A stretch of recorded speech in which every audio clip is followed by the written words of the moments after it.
Boa tarde a todos que estão nos assistindo. Estamos de volta com o primeiro Sponte para a Educação, inovar para transformar e ensinar. É com muita honra que agora eu chamo um grupo de especialistas e empreendedores para a mesa redonda. O tema é Gestão Financeira Escolar, Tendências para 2022. Nossa primeira convidada é a Carolina Siqueira. Ela é Partnerships and Product Innovation Leader da Stone, é formada em Publicidade pela ESPM e pós-graduada em Finanças pela UC Berkeley, Califórnia. Possui experiência no desenvolvimento e aceleração de startups no mercado internacional. Atua no mercado de pagamentos há 4 anos e é apaixonada por construir soluções financeiras e de pagamento para o mercado brasileiro. Também chamo, para compor a mesa redonda, um cliente da Sponte, Fernando Moura. Fernando é formado em Engenharia Química pela Universidade Federal de Minas Gerais. Atuou por 10 anos na indústria de papel e celulose, nas 2 principais fabricantes de papel do Brasil. Especializou-se em análise estatística de processos, melhoria contínua e gestão de pessoas. Ao decidir abrir o próprio negócio, optou por se juntar à Controlplay na missão de contribuir com o futuro da educação no Brasil por meio do ensino de programação e robótica para crianças e também para adolescentes. Ele é sócio e diretor da unidade da Controlplay, responsável por todo o estado de Minas Gerais. Não poderia ficar de fora outro cliente muito querido da Sponte. Esse já é conhecido por muitos dos que estão aqui. Paulo Freitas. Paulo é diretor administrativo do Centro Educacional Freitas Rodrigues, em Nova Iguaçu, Rio de Janeiro. Possui formação em pedagogia, é especialista em gestão e secretaria escolar e, por fim, para fazer a mediação dessa mesa, eu convido Christopher Ronsani Moraes, o head de produto da Sponte. Executivo com mais de 14 anos de experiência nas áreas de tecnologia e educação, liderando a gestão de produtos, serviços e inovação. Graduado em tecnologia, especialista em gestão de negócios, tem formação como coaching profissional e possui experiência em processos de atendimento, desenvolvimento, gestão de projetos, implantação, vendas, marketing, inovação e sucesso do cliente. Lembrando que se você quiser tirar uma foto durante o evento, poste e aproveite para marcar a Sponte nas redes sociais. O nosso arroba é @SponteOficial. Já fica o aviso aqui, quem tiver qualquer dúvida ou quiser participar da nossa mesa redonda, é só mandar através do nosso chat uma pergunta para o nosso time de especialistas. No final da palestra, a gente vai ter um tempinho para responder as perguntas de vocês, combinado? Lembre-se de dizer o seu nome, o nome da instituição que você representa e o local de onde você está falando. Muito bem, pessoal, sejam todos muito bem-vindos à nossa mesa redonda. Fiquem à vontade, estarei aqui no cantinho assistindo. Volto daqui a pouco para as perguntas de vocês. Obrigado, Jéssica, pela apresentação. Falando nisso, você está arrasando aí maestrando o nosso evento. Está bem animado. Está sendo muito legal. Já recebemos aí pessoas muito especiais, né? Ontem tivemos o Juliano Costa, o Augusto Lins, hoje o Henrique Schauer deu uma aula também. Queria agradecer aqui também aos nossos convidados, a Carol, o Fernando, o Paulo, né? E também a todo mundo que está assistindo, né? Reforçando aí, pessoal, podem ir formulando já as perguntas com base no que a gente vai falando, que no final a gente vai deixar um espaço aí para responder. Hoje a nossa pauta é para falar sobre tendências financeiras para 2022, mas a gente não vai aqui apresentar uma nova roda, né, ou reinventar a roda, né? O que a gente vai apresentar é algo que já está ajudando muitas outras empresas, muitas outras escolas a terem uma gestão mais eficiente. E para dar autoridade no assunto, a gente trouxe aqui, né, a Carol, que ela é especialista em meios de pagamento e inovação de produtos. O Paulo, que tem uma escola de educação básica, e o Fernando, que é da área de cursos livres, né, com a Controlplay Serra. Então, a gente trouxe aqui pessoas de perfis diferentes, né, a Carol como especialista, e 2 clientes nossos de segmentos diferentes da educação, justamente para que a gente possa ter uma visão um pouco mais macro, né, desse universo aí, que é a educação e a gestão financeira desse tipo de negócio. A ideia é conversar com cada um e entender um pouquinho das ações que estão sendo desenvolvidas aí por cada uma das empresas para ter uma gestão financeira saudável e a gente poder espelhar isso em ações que vocês possam tomar aí no próximo ano.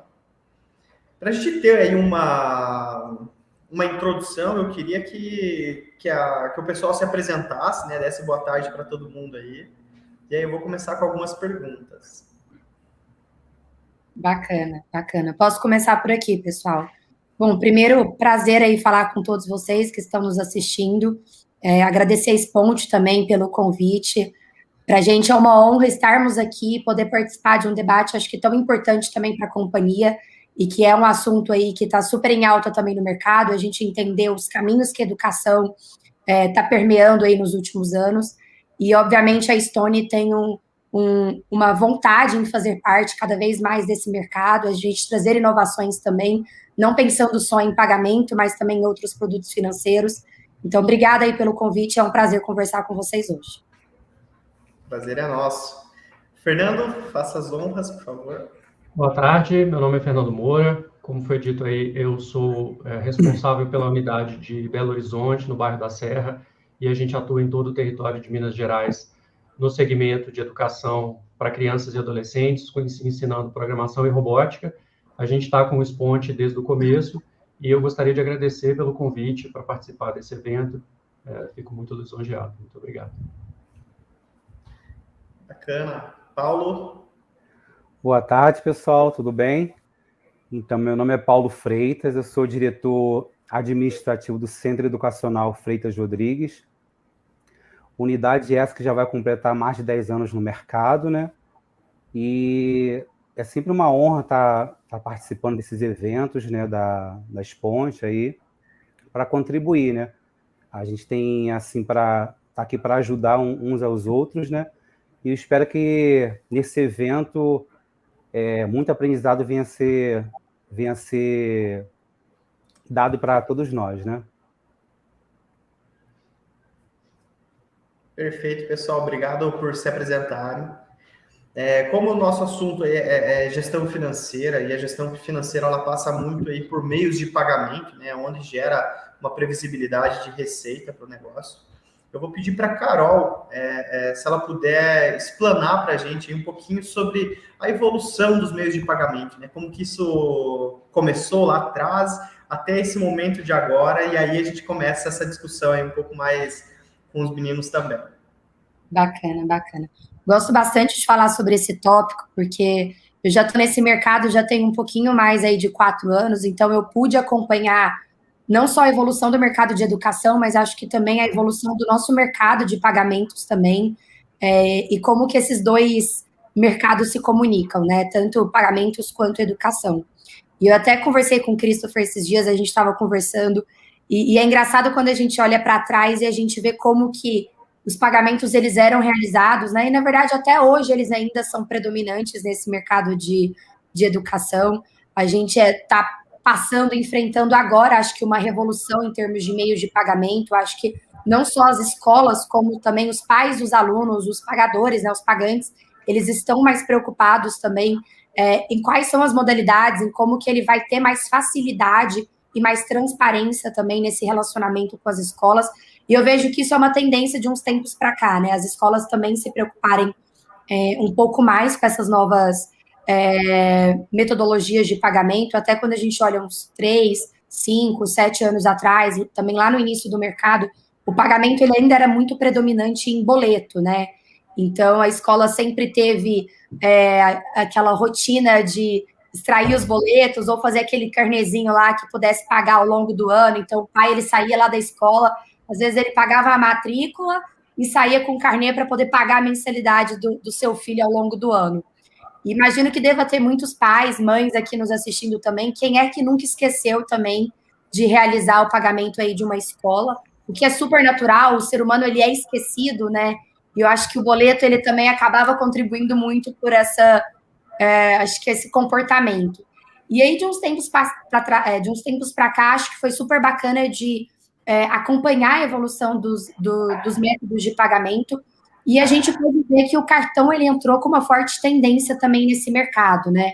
Então, você conseguir trazer mais transparência, não só para a escola, como para o pai do aluno, de eventualmente a escola conseguir pegar aquele pai tokenizar o cartão dele e todo mês ele gerar uma metodologia de cobrança, né? Sem se preocupar se o boleto vai ser pago ou não. Então, acho que dá para a gente falar um pouquinho também sobre a entrada dos meios de pagamento através do cartão de crédito. Até o Pix também está entrando forte aí no mercado, que acaba substituindo um pouco aí a penetração do boleto. Mas acho que esse mercado está aprendendo bastante também como que o cartão, ele, na verdade, pode ser um grande aliado para a sua escola, para a sua gestão financeira. Acho que a gente vai falar um pouquinho sobre isso também, mas é muito bacana de poder acompanhar como que o boleto, a gente gostaria que o boleto deixasse de ganhar um pouco mais de espaço para a gente conseguir trazer inovações e outros métodos de pagamento que trazem mais confiabilidade não só para a escola, mas acho que também para o pagador ali no final do dia. Perfeito, Carol, obrigado. Como você comentou, né, a cultura do próprio consumidor vem mudando, né? Baseado no que essa cultura do consumidor está mudando na forma de pagar, né? Você pode falar um pouquinho sobre isso para a gente também? Bacana. A gente vê, Christopher, que não só em educação, mas acho que em qualquer segmento, o consumidor final, ele está procurando praticidade, né? A gente vê muito isso. Até gosto de brincar que, eventualmente, quando você entra nessas plataformas de varejo online, né? Às vezes você consegue comprar hoje de forma tão fácil que, às vezes, quando você vê, você já até comprou, o seu cartão já estava lá, o processo de compra ele foi tão intuitivo e tão rápido que aquilo acostumou, de certa forma, o consumidor, digamos, não mal, né? Mas acho que isso acostuma a gente com novas formas bem mais práticas de pagamento. E acho que isso está trazendo também essa tendência que a gente vê, às vezes, no varejo, de consumo, para outros segmentos, né? Então, o segmento de educação também a gente vê essa tendência entrando muito forte. O consumidor, ele quer mais praticidade, ele quer mais transparência nessa relação financeira que ele tem com a escola que ele contrata, e a gente vê que essa demanda do mercado, junto com as funcionalidades, com a inovação que essas empresas, os players, né, as adquirentes do mercado, a Stone, também tem ofertado para esses centros educacionais, também atende bastante a necessidade desse consumidor que quer pagar de forma mais prática, né? Ele não quer ter que lembrar ali todo mês de pegar o boleto ali que ele guarda na gaveta do quarto dele, ou ser lembrado até pela escola, porque ele não, eventualmente, esqueceu de realizar o pagamento. Então, a gente vê isso acontecendo bastante, e a gente sabe que hoje tecnologia a gente tem para poder evitar esse tipo de situação lá na ponta, né? Basta, acho que as escolas se permitirem experimentar também essas novas metodologias que a gente tem hoje no mercado. Obrigado, Carol. Isso que você falou, né? Se permitir, eu acho que é um pouco disso que a gente vai falar sobre isso aqui também. Ontem, na palestra do Augusto, ele recebeu alguns questionamentos a respeito disso, né? Pô, a Sponte está me oferecendo o crédito recorrente. Como que você vê isso, né, em relação ao pagamento das mensalidades? E aí ele trouxe o exemplo dele, que é uma questão que eu compartilho, eu como pai compartilho, né? É sofrível a gente ter que lembrar de pagar o boleto, né? Eu paguei, acho que o último mês eu consegui pagar, assim, um dia antes do vencimento, assim, porque eu lembrei. Mas eu vim, assim, nos 4, 5 meses que eu realmente não conseguia lembrar de pagar. Eu lembrava, pô, eu tenho um boleto para pagar, tava no celular o alerta ali para me ajudar a lembrar. Mas eu ia lembrar lá 1 ou 2 dias depois. E a gente sabe que isso é ruim, porque eu estou pagando multa, né? E para a escola é um dinheiro que ela estava pensando que ia entrar naquele dia e não entrou. E assim como aconteceu com outros pais. Eu lembrei 1 ou 2 dias depois, mas outros pais podem acabar não lembrando, precisa receber uma ligação. Então, o comportamento do consumidor, ele é outro, né? Eu sou um pai, eu tenho 33 anos, eu já não uso mais boleto, eu já tenho uma dificuldade muito grande, eu pago, no boleto eu só pago a internet lá de casa e a escola do meu filho. Né? É uma coisa que, assim, começa a te incomodar quando você vê, pô, tá tudo centralizado no meu cartão de crédito, né? Para mim, parece que eu tenho o controle, sabendo que ali gera um descontrole também, né? Mas eu tô ganhando, querendo ou não, um prazo para pagar também. Então, acho que A fala do Augusto ontem foi bem de encontro assim, com uma situação que eu passo e assim como outros pais devem passar. E o Augusto mesmo citou, é uma questão de experiência, né? O que o seu negócio está entregando como experiência. Porque ele citou assim, pô, aí liga lá porque a catraca da criança está bloqueada, não consegue entrar. Pô, mas eu vou pagar o boleto, eu só tinha esquecido. Então, é complicado. Às vezes você está pensando em não mudar alguma coisa para o pai, mas você está se boicotando. Então, acho que o nosso papo hoje é muito para falar sobre isso. Bom, e tenho até complementando só algo que você falou que eu achei interessante, Christopher. Tem outros mercados que ele demanda mais essa necessidade da experiência do pagamento, né? O que eu quero dizer com isso? Por exemplo, a academia, por exemplo, se você não paga, eventualmente você não entra, né? Se você está em débito com aquela academia. No setor educacional, existe um timing um pouquinho maior, em que você, obviamente, não pode bloquear o acesso do aluno àquele centro educacional. Então, a escola ela tem mais motivos até, inclusive, para se preocupar, digamos, com essa disciplina dos pagamentos, através do que outros mercados. Porque se você chega numa academia e você está inadimplente, se você quer entrar na academia, você vai pagar ali na hora. E aí, pela mecânica também do mercado de vocês ser um pouco mais flexível, vamos colocar assim, por uma questão de regulamentação, eu acho que essa preocupação ela se torna mais necessária, né? Então, acho que isso é bacana também de pontuar. Legal, bacana, Carol. Isso faz total sentido, né? Com o que a gente passa hoje em dia, né? E na educação tem toda essa questão, né? Existe uma preocupação com o relacionamento com o pai, com o aluno. Existe lei, inclusive, que não permite que a escola bloqueie a entrada do aluno dentro da escola. Então, é um mercado diferente. Assim, por mais que a lei permitisse o bloqueio, eu tenho certeza que a grande maioria das escolas não ia fazer, né? Não é cultura da escola representar esse tipo de educação. Então, a gente precisa justamente pensar em formas alternativas que facilitem para o pai a não ter nenhum tipo de estresse, que dê previsibilidade financeira. Agora eu queria perguntar, vou começar aqui com o Fernando, depois eu vou para o Paulo. Fernando, hoje qual que é o maior inimigo da gestão financeira escolar? Né? O que mais bate em você aí no teu dia a dia, assim, na hora de fazer a gestão financeira, de ter uma previsibilidade? Bom, em termos de previsibilidade, o maior inimigo são os atrasos no pagamento, né? E aí já dá para resumir, o maior inimigo é o boleto, né? Como a gente vinha falando. O boleto, ele traz diversas dificuldades. E a Carol pontuou uma coisa muito interessante, que é a questão da experiência do cliente, né? Então, o boleto, como você mesmo também, Christopher, falou, é muito natural a gente esquecer de pagar boleto. Eu também, na minha vida pessoal, vira e mexe, esqueço de pagar um boleto na data. E aí, o que vai acontecer? Ou você vai ter que ter como cliente o trabalho de entrar no site do banco e pedir uma segunda via do boleto, ou entrar em contato diretamente com o negócio e pedir a eles uma segunda via de boleto.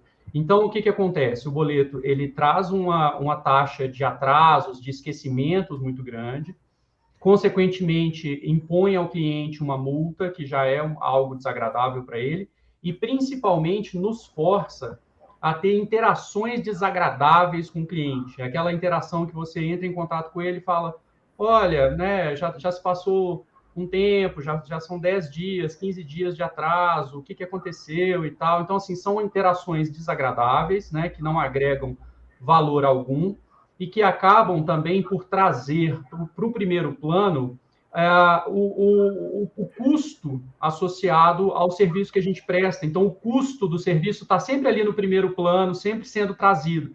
Não que a gente queira, obviamente, esconder o custo, a gente tem total transparência do custo do nosso serviço, mas a gente também não quer que ele fique o tempo todo sendo primeiro plano, né? Então, a conveniência do crédito recorrente, em que o cliente cadastra aquele cartão e depois não precisa ficar lembrando nem de pagar, nem o tempo todo sendo relembrado do valor do curso, é uma coisa bastante interessante para a gente. E aí eu também queria trazer uma questão que é o seguinte: nós somos uma escola de tecnologia, né? Nós somos uma escola de programação e robótica. Então, faz parte de uma coerência do nosso negócio que todas as nossas formas de trabalho, todos os nossos processos sejam tecnológicos. E não tem nada mais retrógrado do que boleto, né? Boleto está aí há muito tempo, não mudou, continua do mesmo jeito, continua sendo inconveniente, como sempre. Então, utilizar meios de pagamento mais tecnológicos, mais modernos, que passem para o cliente realmente uma sensação de, poxa, esse pessoal está na vanguarda, né, da tecnologia, eles realmente utilizam o que há de mais moderno, é muito necessário para nós. Faz parte de uma coerência, do mesmo jeito que a gente utiliza contratos digitais, do mesmo jeito que a gente utiliza o que há de mais tecnológico na prestação do serviço, os meios de pagamento serem também tecnológicos é algo bastante interessante, faz com que a interação com o cliente seja outra. Aí sim, a gente passa para ele um link onde ele pode cadastrar o cartão com segurança, ter toda a visibilidade dos pagamentos que já ocorreram, que ainda vão ocorrer, com suas datas e tudo mais, e a flexibilidade de, a qualquer momento em que isso seja necessário, cadastrar um novo cartão, alterar o cartão que está sendo utilizado. Então, assim, e é interessante, porque isso já faz parte do nosso discurso desde a primeira interação com o cliente, né? A gente menciona, inclusive, é muito interessante, porque hoje eu atuo no território de Minas Gerais inteiro, e a gente trabalha com pessoas que estão, inclusive, em cidades muito pequenas do interior de Minas. Muitas vezes elas não conhecem, né, o nome, crédito recorrente e tudo mais, e a gente explica, é igualzinho o Netflix. A pessoa, tá, Netflix, já sei o que é. Eu falo que extraoficialmente a Netflix é nossa parceira, né, porque facilita muito a explicação de como é o crédito recorrente, e Spotify também e tudo mais. E aí o pessoal já associa, conheço o crédito recorrente, né, aquela assinatura lá que eu faço no Netflix, que eu faço no Spotify, beleza, é seguro, é tranquilo, vou utilizar. Então, o maior vilão seriam realmente, eu acho que daria para resumir, essas interações desagradáveis que a gente acaba tendo que ter com o cliente quando ele não utiliza uma forma de pagamento mais conveniente e mais moderna. Perfeito, obrigado, Fernando. Paulo, para você, o que você enxerga aí como o maior vilão da tua gestão financeira hoje? Com certeza, reforçando aí até o Fernando, no caso, né? E a inadimplência, no caso escolar, no caso, né? É o que mais dificulta a gestão escolar, porque a gente pensa assim, vamos dizer que a gente tem aí 500 alunos, então a escola fica contando com o pagamento, né, daqueles 500 alunos, no caso. E a gente usando o formato hoje, que é o formato que muitas escolas ainda usam, que é o formato tradicional, quer dizer, daqueles 500 alunos, muitas das vezes, muitos não pagam em dia. Então a escola fica contando com aquele serviço que está sendo prestado, até mesmo para honrar com seus funcionários, honrar com a demanda que a escola exige, até mesmo a questão, como a escola manter o bom funcionamento dela, a escola precisa, né, dessa parte financeira, ela está, no caso, funcionando bem, a saúde financeira da escola, e muitas vezes esse formato, no caso de boleto, né, que é o formato tradicional, acaba atrapalhando, né, a gestão escolar, mas com certeza a inadimplência, né, ela dificulta muito a gestão escolar. Perfeito. Eu acho que essa dependência de ação por parte do pagador é o que leva a ter a inadimplência, e é aquilo que o Fernando falou, né? A você começar querendo ou não desgastar o teu relacionamento, né? Porque ninguém quer ser cobrado, né? E até porque muitas vezes você não paga um boleto, não porque você não quer, porque você não tem dinheiro, porque você simplesmente esqueceu. Outras vezes é porque você tomou uma decisão de, cara, eu vou ter que sacrificar esse boleto da escola até o que eu puder para isso. E né, dificilmente alguém liga lá e fala assim, pessoal, esse mês eu vou atrasar o boleto, vou pagar lá dia 15 do mês que vem, né? Mas você sabe que aquilo não é saudável para um relacionamento, né? Para o tipo de relacionamento que a escola busca com os pais, né? Com a comunidade escolar. Eu queria, assim, que vocês comentassem também, começando aí com o Fernando, né? Como é que você chegou? Os dois já falaram, né? Que já utilizam recorrência, né? Que hoje essa é uma forma que vocês vêm fomentando, mas eu queria que vocês comentassem como foi que vocês tiveram esse insight. Pô, eu vou começar a vender a recorrência, né? Que é um nome estranho, né? Vou vender de forma recorrente no cartão de crédito, vou vender na recorrência. Mas que cada um tem um jeitinho, depois a gente vai entrar um pouquinho nesse ponto. Queria saber, assim, como que vocês entenderam que aquilo ali ia apoiar o negócio de vocês e que poderia resolver alguns problemas? No meu caso, foi desde o começo. A gente está aí há 3 anos com a nossa escola. Antes de abrir a minha unidade, eu conversei com diversos outros franqueados, né, com diversos outros donos de escolas da Control Play, e um que foi muito veemente nisso foi um dono de uma outra unidade aqui também de Belo Horizonte, e ele me falou o seguinte, falou, Fernando, você não vai querer ficar mexendo só com boleto, cara. Boleto dá muito trabalho, e particularmente o boleto daquele mais tradicional ainda, que, né, que não tem integração, que você tem que ficar fazendo todas as transações manualmente, gerar boleto, cancelar boleto, atualizar boleto. Então, desde o princípio, foi muito enfatizado para mim a necessidade de ter plataformas automatizadas para a realização disso. Num primeiro momento, a gente trabalhava com as duas modalidades, tanto boleto quanto crédito recorrente, para essas, né, na forma de plataforma, e também com a maquininha tradicional de cartão na unidade física. Quando a gente veio para o cenário de pandemia e que a gente passou a atuar única e exclusivamente online, a forma de pagamento mais tradicional do cartão, que é o crédito parcelado, começou a se mostrar um pouco inconveniente, a gente tinha alternativas para gerar link de pagamento e tudo mais, mas ela, versus a recorrência, ela começou a se mostrar uma forma menos conveniente para nós, e a gente, naquela ocasião, tomou a decisão de abolir essa forma de pagamento de crédito parcelado e trabalhar exclusivamente com a recorrência. E com o passar do tempo, o percentual de clientes utilizando a recorrência foi só aumentando.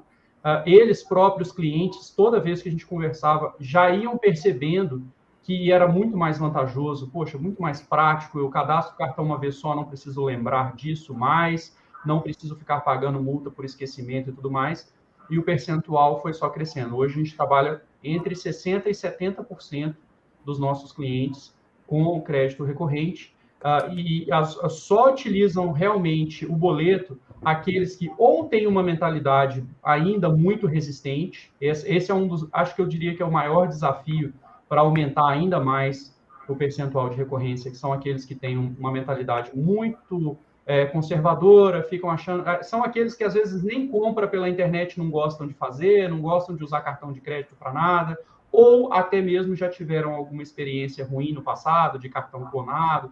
A gente sabe que tem muitos sites por aí afora que não oferecem o mesmo nível de segurança que a gente oferece. São esses que utilizam o boleto, às vezes até mesmo alguns clientes que já tiveram problema com cartão mesmo, de limite, etc., e aí não trabalham com cartão de crédito, são os que utilizam boleto, mas hoje a gente está tendendo para quase totalidade dos clientes usarem a recorrência, então, ou seja, foi algo que começou com a gente e eu não abro mão mais dessa forma de pagamento. Que legal. Então a escola já abriu aí, trabalhando com a recorrência e entendeu que era um modelo melhor aí para a gestão e colocou como a principal oferta, né? Paulo, tua experiência, como é que você se encontrou aí com esse modelo? Então, tudo começou na minha própria academia, né? Eu fiz a matrícula, era de uma outra academia que não trabalhava com essa questão de recorrência. Aí, quando eu acabei me mudando, aí fui para essa academia que eles trabalhavam já com essa questão de recorrência, né? Hoje é uma coisa normal, né? A maioria das academias já trabalharam com esse formato de recorrência. Então, eu fui vendo que o pessoal da academia não tinha preocupação de ficar lembrando, de ficar... E nem me ligavam, né? Quer dizer, era uma coisa que já funcionava bem. Eu falei, poxa, o negócio acho que funciona muito bem, essa questão da recorrência, porque eles não têm preocupação, né? De ficar ligando para o cliente, ficar mandando boleto, ficar lembrando, aquela coisa toda, né? Aí veio uma ideia, no caso, né? Até então, era pela antiga empresa, né? Me foi oferecido esse serviço. Eu fiquei ainda um pouco com o pé atrás, né? Eu falei, por será que vai dar certo num formato para a escola, né? Porque até então era uma coisa nova para a gestão escolar, no caso, né? Aqui para a gente. Aí, mas eu apostei, né, no serviço, comecei fazendo com alguns clientes que tinha aquela questão de inadimplência mais como que eu posso dizer, mais constante, no caso, né? Tinha aquela questão de inadimplência constante e eu ofereci essa questão da recorrência, porque muitos pais batiam na tecla de esquecimento, né? Poxa, Paulo, esqueci o boleto. Aí o que acontecia muito era dos pais virem até a gente na secretaria e pedir para atualizar aquele boleto e quando não pediam para manter o desconto, né? Então, tipo assim, tinha o vencimento do boleto, que era padrão dia 10, e o desconto sempre foi até o dia 8, né? E os pais vinham, pô, Paulo, tem como manter? Então, a gente, para gerar aquela escolhe família, não gerar tanto transtorno, a gente acabava mantendo aquele desconto, mas acabava gerando um círculo vicioso, né? Que o pai, eu atraso o boleto e, né, depois passa, eu vou lá e converso com a direção, né, eles vão manter o desconto. Mas ficava uma coisa meio chata, né? Porque a escola estava contando com aquele valor de mensalidade no dia X, né? E acabava que aquele valor não chegava até a escola, e depois de um tempo, às vezes, o responsável queria pedir aquele desconto, né? A gente, como escola, acabava cedendo naquele desconto, mas, poxa, não era um formato tão legal. Aí a gente falei, não, eu vou começar a fazer a recorrência, comecei com a antiga empresa, né? Começou a dar certo, né? Aí eu falei, vamos começar a abrir mais para os nossos responsáveis. Comecei a divulgar, falando de todos os benefícios que tinha a questão da recorrência, de o pai não ter que ficar se preocupando com boleto, do pai não ter que ficar ter que vir até a escola para puxar uma segunda via de boleto, ele fazia o cadastro uma única vez e mensalmente já vinha aquele débito na cobrança dele na questão da recorrência, né? E fora o desconto, a gente também foi pegando um site, né, poxa, eu poderia colocar um desconto, né, até porque as taxas são as taxas mais diferenciadas, né, que são oferecidas para a gente, né, clientes. Então, é uma coisa que está se dando super certo. E eu falo assim, acho que se eu abrisse uma nova unidade, eu ia fazer de tudo para manter somente a recorrência ali naquela unidade, né, não fugir um pouquinho da forma tradicional do boleto. Legal, pessoal. Obrigado aí por compartilhar um pouquinho aí da história de vocês em relação à recorrência. E eu queria justamente que vocês comentassem, assim, né? A gente já falou um pouquinho sobre os benefícios que isso traz lá para os pais, né? Uma experiência de compra, a cobrança ocorre lá de forma automática, fica um negócio suavizado, é o que está devidamente acordado e o pai está ciente. Mas que tipo de valor a recorrência gera também para vocês quanto à gestão no dia a dia, né? Comparando assim, né? Vamos comparar com o boleto, que não tem para onde a gente olhar e não ser o boleto do outro lado, né? Mas eu queria que vocês contassem um pouquinho da experiência que vocês têm com a recorrência, assim, vocês quanto gestores do outro lado ali da mesa mesmo. Tá, eu posso começar, Cristian? Por favor, Paulo, vai então, lá. Para mim, assim, eu sempre falo que eu tinha, assim, exemplo, vamos dizer, X de alunos, 500 alunos. Então, no formato que eu trabalhava antes, da forma somente boleto, eu tinha aqueles 500 alunos, no caso, no papel, né? Mas, assim, quando chegava naquele vencimento de parcelas da mensalidade, eu acabava não tendo aqueles 500 alunos, era só mesmo no papel. Quando chegava mesmo para questão financeira, eu tinha uma inadimplência bem grande, no caso, era 15%, chegava a 20%, 22%. Então, de 500 alunos que a gente tinha, aí vamos dizer que 380, 400, né, estavam em dia, né? E aqueles 100 acabavam ficando em aberto, né? Aquelas parcelas, eram pais que às vezes vinham até pagar, mas às vezes depois também do vencimento, e quando não acontecia outros transtornos, né, que acabava não pagando aquele mês, né, no caso, que era para ser honrado. Então, a inadimplência, né, era bem grande. Eu sempre falava que eu tinha aqueles 500 alunos no papel, mas quando ia colocar na ponta do lápis para me contar, de honrar com meus funcionários, de honrar com as despesas escolares, de querer fazer melhorias, no caso, constantes na escola, eu não conseguia contar com aqueles 500 alunos, entendeu? Eu contaria ali com 380, 400 alunos, que eram os que chegavam, né, para honrar aqueles pagamentos de boleto. Diferente hoje da recorrência, né? Porque a minha inadimplência ela diminuiu muito, porque, por exemplo, de X alunos que eu tenho na recorrência, eu sei que daqueles X ali, dificilmente 1, 2 ali que não vão ter naquele momento aquele limite ali, mas acaba eles querendo aquele desconto, né? Porque a gente coloca um desconto diferenciado na recorrência. Então, a minha inadimplência é pouquíssima, assim, na questão da recorrência, entendeu? E minha recorrência aqui, ela até aumentou, no caso, né? Esse ano de 2021, a gente trabalhou com uma certa quantidade de alunos na recorrência, e nas nossas renovações de matrícula, né, e próprias matrículas novas, a gente passou todos os benefícios da recorrência, e assim, eu até fiz uma conta hoje, ela já duplicou, no caso. Nossa. E responsáveis que tinham na recorrência, né, que já fizeram o cadastro para 2022. E assim, para mim, tem ajudado muito na gestão aqui financeira da escola, porque eu sei que daquela recorrência ali, de um total, exemplo, de 100 alunos, de 100 pagantes ali, eu sei que eu vou contar, bem dizer, com os 100 pagantes ali. Se não for, vai ser 95, 98 pais ali que vão chegar junto. Então, a inadimplência na recorrência é quase zero, entendeu? Perfeito. E a tua gestão operacional, assim, como que fica em relação a 300 alunos, você tem 100 na recorrência e 200 no boleto? Como que fica, assim, a diferença de trabalho que você tem entre um e outro? O meu próprio setor aqui, que é a secretaria, elas ficam felizes, né, quando é feito um cadastro na recorrência, porque elas falam sempre, chamam de seu Paulo, né? Eu falo, seu Paulo, na recorrência, para a gente aqui como a secretaria, diminui o nosso trabalho, porque a gente não tem que fazer aquela questão de enviar, no caso, arquivo de QNAB, aquela remessa, né, que envia para o banco, de se preocupar que diariamente puxar aquele arquivo de retorno, de se preocupar, está um boleto aqui em aberto, aí tem que ligar para o responsável, e acaba sendo aquela coisa um pouco chata, né?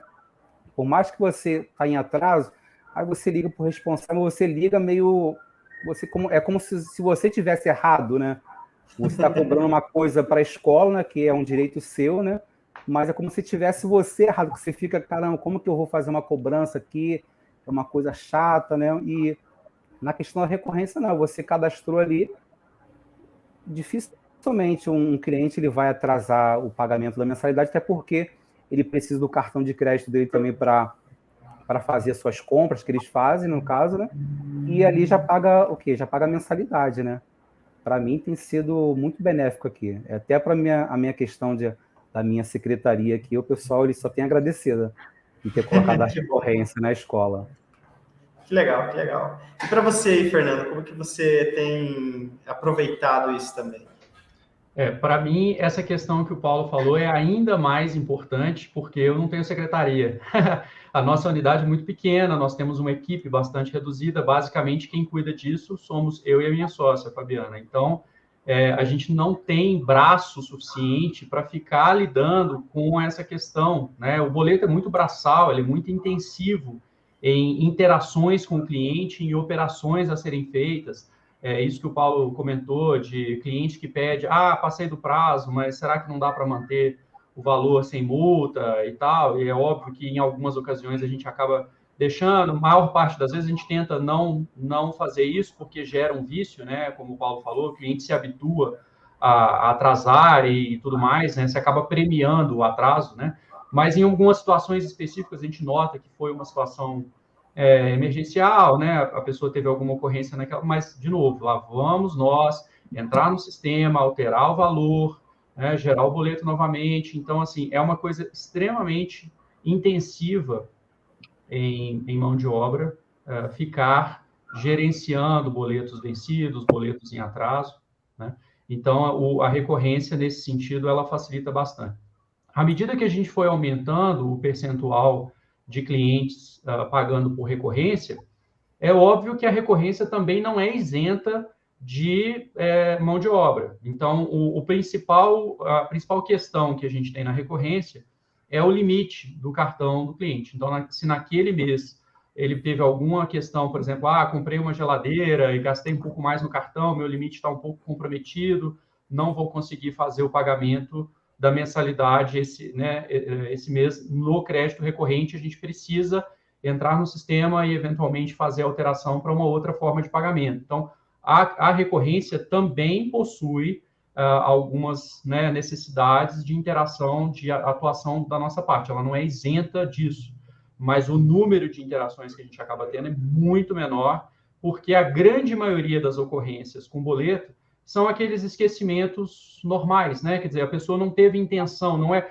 Eu até faço uma distinção que não é exatamente uma inadimplência, não é aquele caso de um cliente que já está 2, 3 meses sem pagar a mensalidade, é realmente uma questão pontual que ele ficou 3, 4, 5 dias em atraso, mas, de qualquer forma, ainda que o boleto possua uma forma do próprio cliente atualizar o boleto por si mesmo, mas, assim, eu diria que 90% dos casos, os clientes entram em contato com a gente para pedir que a gente atualize o boleto para eles, né? Eles ficam, às vezes, inseguros, ou mesmo por uma questão de conveniência, praticidade ou preguiça, ele pede para a gente atualizar o boleto. Então, esse consumo de tempo meu e da minha sócia atuando nessa questão dos atrasos, a recorrência nos ajuda enormemente nisso, né? E sem contar do principal, sem dúvida nenhuma, benefício, que é o fluxo de caixa, né? O que o Paulo falou, assim, você ter a previsibilidade de que, se aquele pagamento é para entrar no dia 5, ele vai entrar no dia 5, muito provavelmente, né?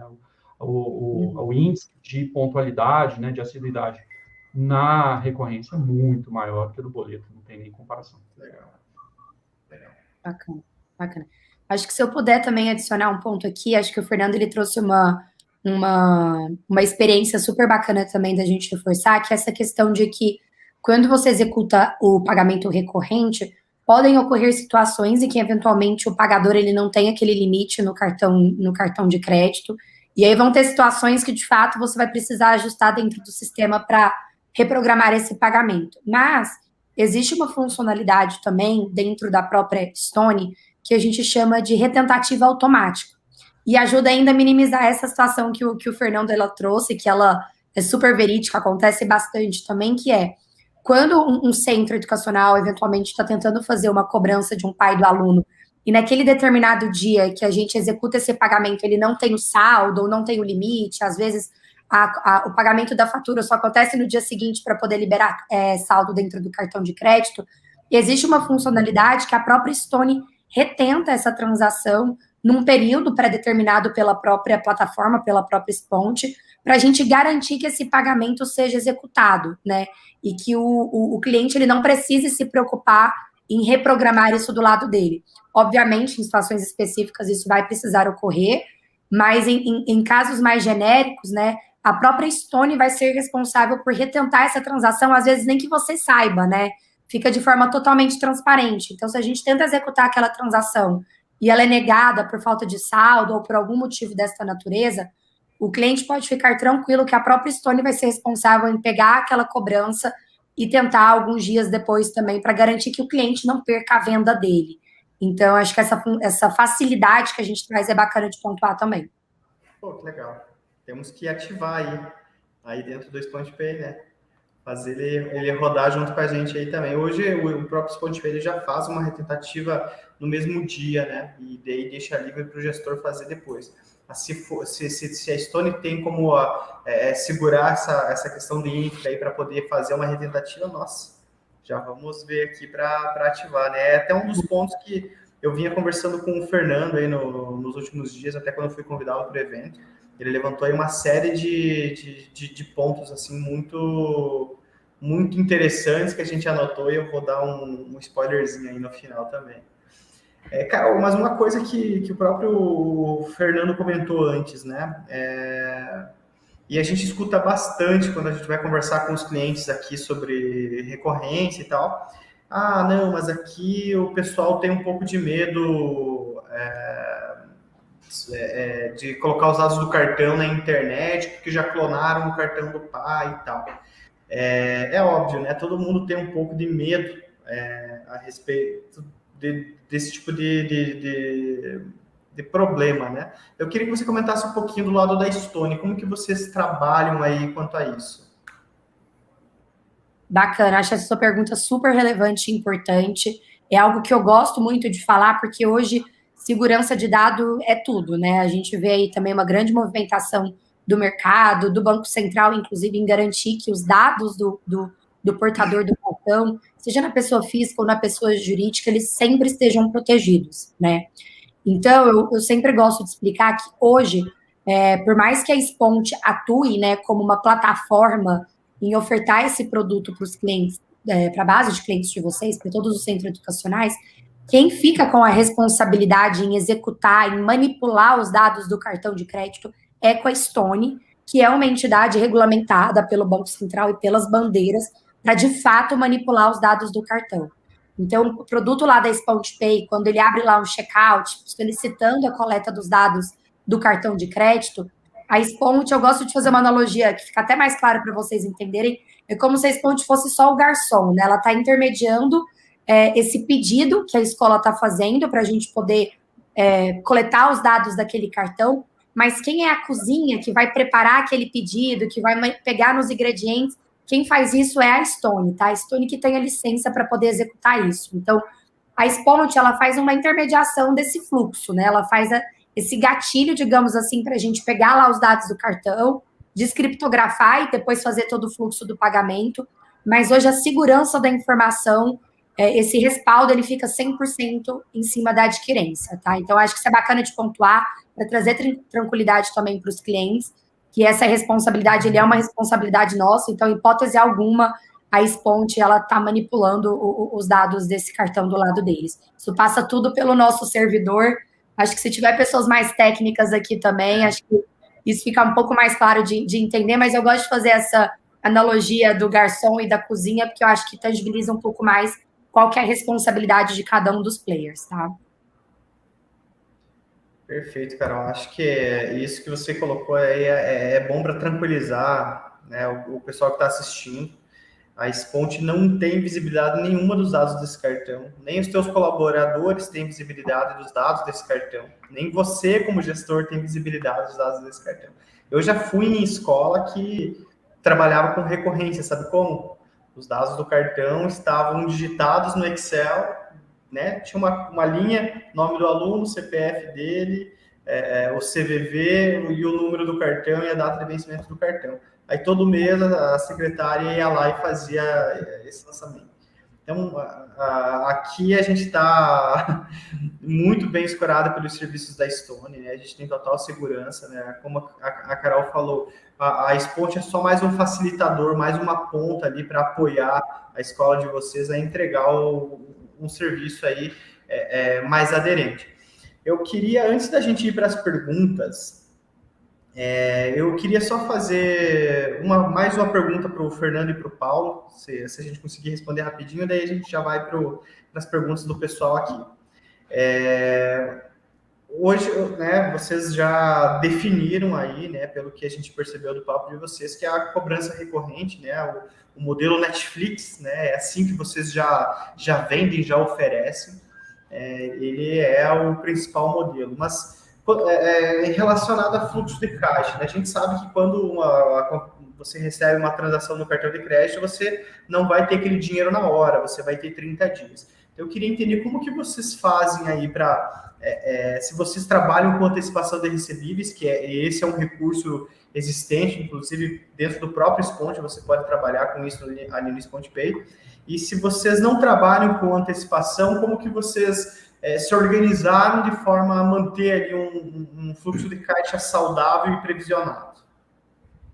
Posso falar um pouquinho sobre isso? A gente só precisou utilizar a antecipação uma vez, que foi bem no começo da pandemia, quando a gente teve um gap bem importante, né, de matrículas e tudo mais. Então, naquela situação, a gente precisou lançar a mão da antecipação e foi uma ferramenta bastante útil para a gente, né, naquela ocasião. Então, assim, é uma questão emergencial.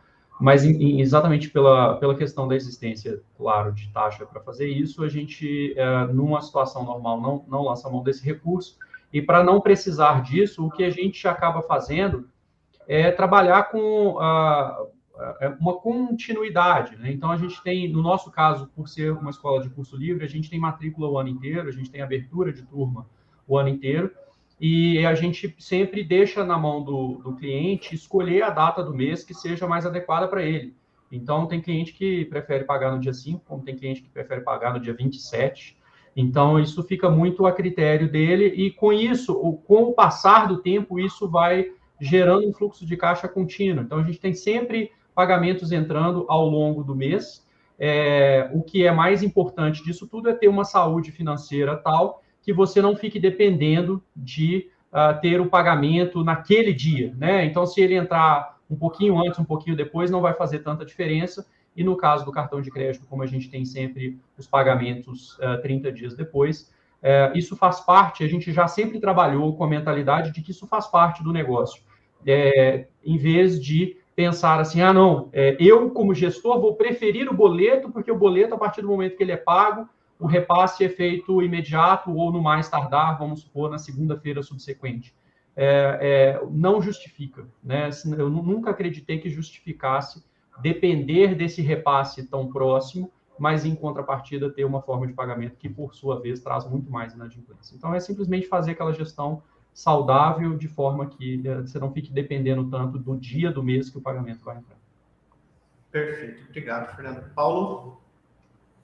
É a mesma coisa também. Aqui no caso, eu trabalho com 2 datas de vencimento para a questão da recorrência. A gente dá, aqui é dia 7, no caso, e dia 15.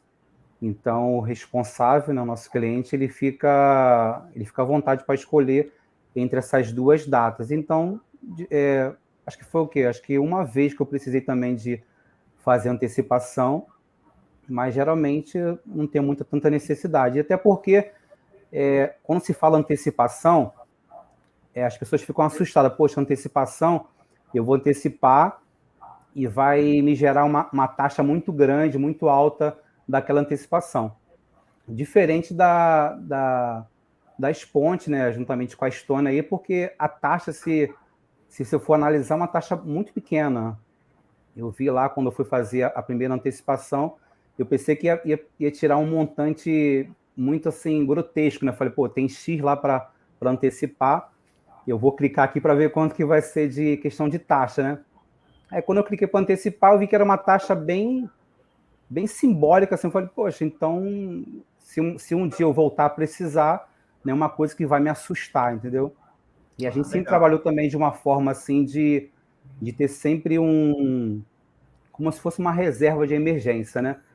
Assim como pessoa física, eu sempre oriento, assim, meus amigos, assim, diretores, ter uma reserva. Eu acho que também a instituição, a gente, pessoa jurídica, devemos sempre ter uma reserva de emergência para caso surja alguma eventualidade, né? Mas se um dia eu voltar a precisar da antecipação, eu não me assusto, porque a taxa é bem tranquila. E, assim, se for para fazer uma comparação entre boleto e a recorrência por causa dessa diferença de 30 dias, sem sombra de dúvida, eu continuo na minha recorrência ali, porque eu sei que aquele crédito ali é certo de cair na conta.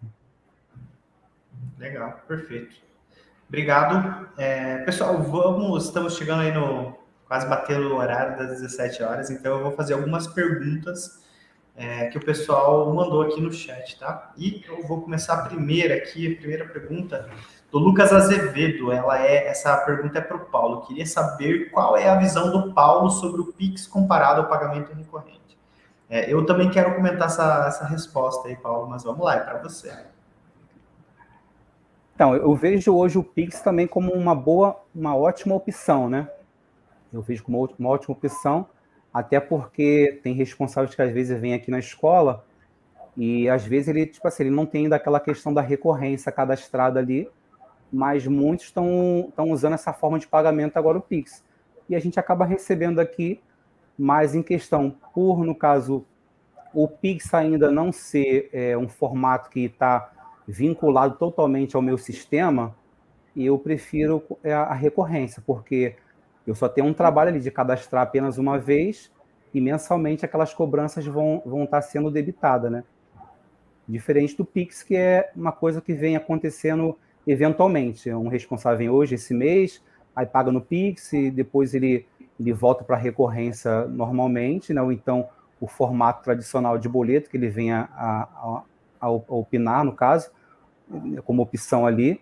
Mas o Pix hoje, assim, por não estar ainda integrado, né? Eu acho que é uma coisa que vai vir futuramente aí também, né? Algumas novidades, né? Talvez o Cristo vai depois tocar nesse assunto, né? Sobre essa integração. Mas, por enquanto, eu prefiro a recorrência, entre a recorrência e o Pix.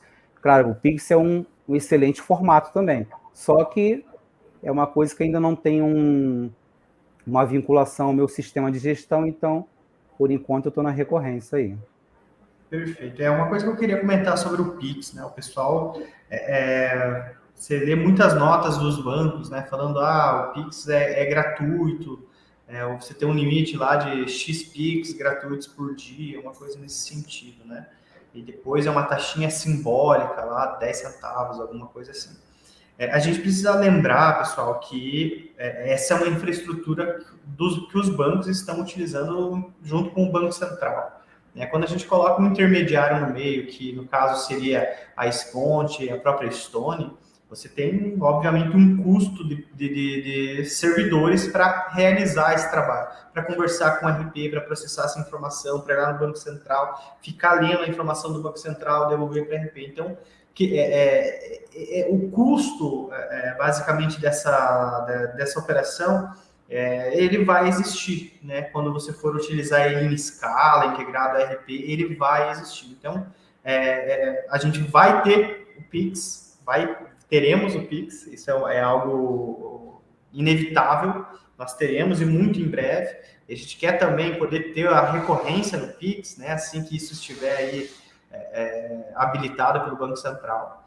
Mas, assim, não dá para a gente se iludir assim, que é um custo zero, tá, pessoal? Infelizmente, não existe custo zero hoje em dia, né? Uma pergunta da Janice Aleluia, essa eu respondo, qual o percentual que a Stone cobra por esse serviço, tá? As taxas completas vocês vão encontrar ali no nosso link da LP que a gente está mandando para vocês, a promoção do SpongePay. Mas para Visa e Master, a taxa padrão é 0,99%, tá? Por cobrança recorrente. Então, já é a melhor taxa do mercado. Aqui para o evento a gente fez uma promoção que a gente transformou a melhor taxa na muito mais melhor taxa do mercado, né? A taxa de 0,89% por um período de tempo. Depois a gente conversa sobre isso, tá, Fernando e Paulo? Eu não queria adiantar isso para vocês, mas depois a gente conversa. Mas vai ser bacana, assim, quem aderir, né? A Jéssica está comentando bastante sobre isso, reforçando. Mas a taxa hoje é 0,99 para Visa e Master. E nas nossas contas aqui, Visa e Master, de quem está usando recorrência, representa mais de 93% ali das recorrências. Então, são as principais tarifas que nós temos. Joaquim Schneider, que dica vocês dariam para quem quer vender a recorrência na escola, mas não consegue porque os pais não abrem mão do boleto? Vamos lá. Posso falar um pouquinho dessa? Vai lá, Fernando. Uma das coisas que a gente trabalha muito no discurso é a questão da confiança. Então, o cliente ele precisa, aquela fala do Christopher e da própria Carol um pouco mais cedo, vai muito nesse sentido de o cliente precisa saber que eu não tenho acesso às informações do cartão dele, que ninguém da Control Play, que ninguém que lida com ele diretamente vai ter acesso a essas informações. Então, por mais óbvio que isso pareça para algumas pessoas, para outras isso não é óbvio, né? Até algumas pessoas ainda têm aquele mau hábito de querer passar a informação do cartão para a gente. Não, peraí, anota aí que eu te passo a informação do cartão. Eu falo, não, a gente não trabalha dessa forma. A informação do cartão é cadastrada de forma segura, no link seguro. Então, isso é uma das coisas. Outra coisa é falar sobre a tecnologia que está por trás. Então, eu falo da Stone, né, que é a nossa parceira também, que faz que provê todos os recursos no sentido de evitar clonagem de cartão e tudo mais. Então, eu sigo a linha do discurso da tecnologia. Eu falo que é um meio de pagamento tecnológico, seguro, conveniente e prático. E a gente trabalha também, como eu tinha falado, com a flexibilidade de datas de pagamento, e aí eu entro com a sugestão para os clientes de colocarem o vencimento na melhor data para compra, que é um dia depois que ele paga a fatura. Então, se ele paga a fatura no dia 20, a gente sempre recomenda ele colocar no dia 21, que aí ele pega uma fatura novinha em folha, tem menos chances de ter problema de limite, porque ele acabou de pagar a fatura anterior, e tem mais prazo, porque efetivamente aquele dinheiro só vai sair do bolso dele quando ele for pagar a fatura lá na frente. Então, faz parte de todo um discurso. Outra coisa que a gente fala muito é do percentual de mães, né? No nosso caso, a gente sempre fala de mães e pais que já utilizam esse serviço. Para quem está começando, pode utilizar como um todo, né? O dado como um todo de clientes que já utilizam esse serviço, ou da rede, se for uma rede de escolas, né? Que o dado da rede, ainda que aquela unidade não faça esse uso, mas no nosso caso, a nossa unidade especificamente, a grande maioria já utiliza, e a gente sabe, né, que o respaldo da maioria, né, o respaldo de um grande público, é algo que sempre facilita o convencimento. Todas essas ferramentas a gente utiliza para convencê-los, e funciona muito bem. Perfeito. Última pergunta, pessoal, bem rapidinha, que é para Carol. O que ela acha sobre o futuro dos meios de pagamento? Vai ter alguma novidade que muda, que já está novo, como o Pix e a recorrência, por exemplo? Boa, bacana. Acho que o Fernando e o Paulo também deram um spoiler aí. Acho que o Pix, ele é relativamente novo, né? Ele acabou de entrar aí no mercado. Hoje ele ainda está muito difundido no pagamento ali da pessoa física, você entrar dentro da interface do próprio aplicativo do banco e executar esse pagamento. Acho que uma evolução natural que a gente vai ter é a questão da inserção do Pix dentro da experiência de pagamento de softwares de gestão e clientes diretamente com os consumidores finais, né? Acho que isso ainda tem um desafio operacional, a nível de produto também, a questão da experiência, igual o Paulo bem pontuou. Então, eu vejo muito ainda essa infraestrutura evoluindo aí nos próximos meses, a gente conseguindo evoluir a inserção dele dentro de produtos de pagamento, apesar de ainda ser muito difundido na parte da pessoa física. E acho que o cartão, por si só, ele ainda tem um desafio muito grande, né, pessoal? Acho que o mercado ainda está muito concentrado em boleto. Acho que a gente ainda tem um desafio ainda em ensinar o básico, né? Assim, o básico das evoluções de meios de pagamento. Então, o sonho que a gente tem aqui é a gente conseguir ter uma penetração extremamente alta em cartão de crédito dentro desse mercado, o que ainda não é realidade. Então, acho que se eu puder pontuar a grande evolução que eu vejo, ainda é algo que eu brinco que é o nosso arroz com feijão, né? Que a gente conseguir colocar o cartão de crédito dentro desses produtos de pagamento de escolas, para aí sim a gente conseguir pensar em outras modalidades, em outras tecnologias, em outros produtos financeiros também. Perfeito. Obrigado, Carol. A gente vai encerrar por aqui, já demos o nosso horário, né? A gente teria mais assunto para conversar ainda por mais uma meia hora, fácil. Nós vamos respeitar o horário aqui. Agradecer mais uma vez, Carol, Fernando, Paulo. Foi um prazer enorme ter vocês aqui. E agora a gente volta aí com a Jéssica para encerrar o dia do evento. Obrigado. Muito bem, gente. Obrigada pela participação. E como disse o Christopher, eu acompanhei aqui todas as perguntas, todo mundo muito interessado. Daria ainda, acho que mais, não meia hora, acho que mais 2 horas de bate-papo. A mesa foi muito boa. Obrigada pela participação de vocês. E o pessoal que mandou e não foi respondido, fica tranquilo que depois a gente pega o contato e responde para vocês. Obrigada, Carolina, Fernando, Paulo e Christopher, pela participação. Obrigada mesmo. Obrigado.